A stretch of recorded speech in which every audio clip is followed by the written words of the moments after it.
to a scanning system based on sensing danger. But quite obviously, you as a complete individual are much more than the scanning system. You are in relationships with the external world that on the whole are incredibly harmonious. Going back to this illustration of every living body as something like the flame of a candle, the energies of life in the form of temperature, light, air, and food, and so on, are streaming through you all at this moment in the most magnificently harmonious way. And you're, all of you, far more beautiful than any candle flame.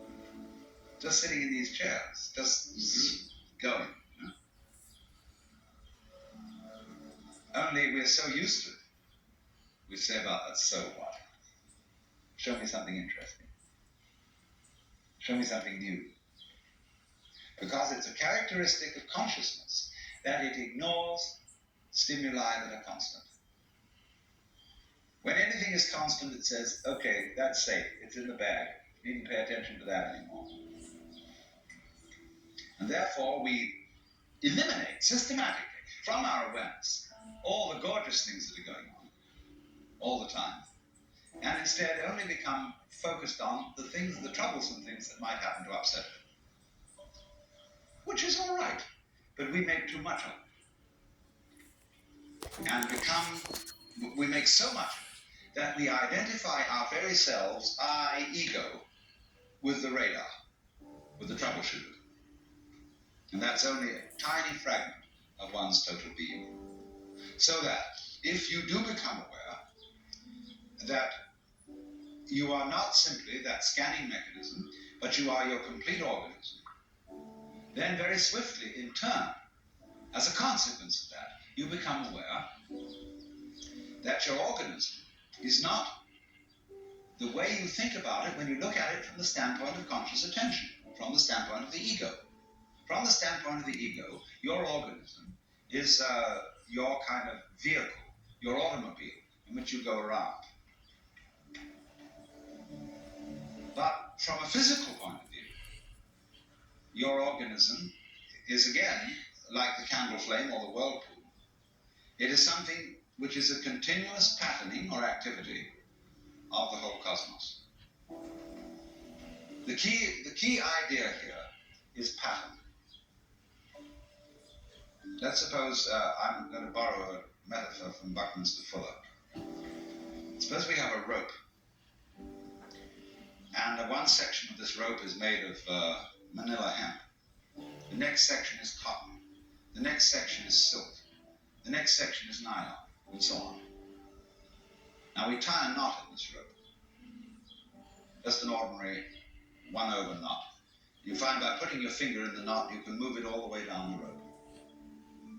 Now, as this knot travels, it's first of all made of manila hemp, it's then made of cotton, it's then made of silk, it's then made of nylon, and so on. But the knot keeps going on. That's the integrity of pattern, continuing pattern, which is what you are. Because you might, for several years, you might be a vegetarian, and you might be a meat eater, and so on, and your constitution changes all the time, but your friends still recognize it, because you're still putting on the same show. It's the same pattern. That is the recognizable individual. But we are trained in our language. The very structure of the language we talk deceives us into misunderstanding this. Because when we see a pattern, we ask, what's it made of? Like you see a table. Is it made of wood or is it made of aluminum? But then when you inquire into what is wood and how does wood differ from aluminum, the only thing a scientist can tell you is the different patterns, that is to say, the different molecular structure of the two things. And a molecular structure is not a description of what something is made of. It is a description of what dance it is performing, what motions, what kind of a symphony this is. Because basically, all phenomena of life are musical. And gold differs from lead in exactly the same way that a waltz differs from a mazurka. It's a different dance. And there isn't anything that's dancing. That is a deception we get into because we have two parts of speech in our grammar. We have nouns and verbs. And verbs are supposed to describe the activities of nouns. And this is simply a convention of speech. You could have a language with only verbs. You don't need any nouns, or you could also have a language with the nouns only and no verbs. And it would perfectly adequately describe what's going on in the world. So if you were used to speaking with a language that had one part of speech, you could say just as much as we can with two, and be a lot clearer. Only at first it would sound awkward, but you'd soon get used to it. And then when you got used to it, it would be a matter of common sense that the patterning of the world is not some kind of stuff that's patterning. You don't have to seek for a substance underlying the whole thing, it's just patterning. And we're all that.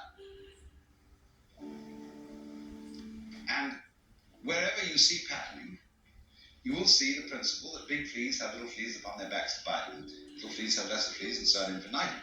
And then you reverse the process, see? Little fleas, infinitely little fleas, are always on the back of bigger fleas. And those bigger fleas are on the back of still bigger ones. And those bigger fleas on the back of still more wanting fleas, you see? It goes the other way too. And so in this way, there is, to a person who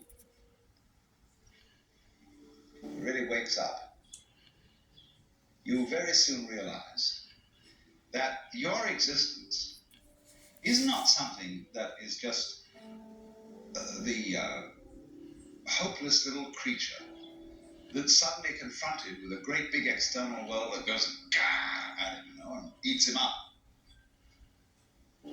Every tiniest little thing that comes into being, every minute little fruit fly or gnat or bacterium, I will go so far as to say is an event upon which this whole cosmos depends. This thing goes both ways. It's not only that every little organism which exists depends on its total environment. The reverse is also true, that the total environment depends on each and every one of those little organisms. So that you could say this universe consists of an arrangement of pattern in which every event is essential to the whole thing.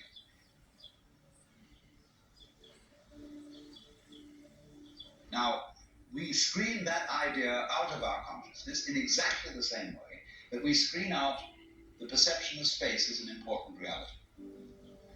Just as we pay attention to the figure and ignore the background,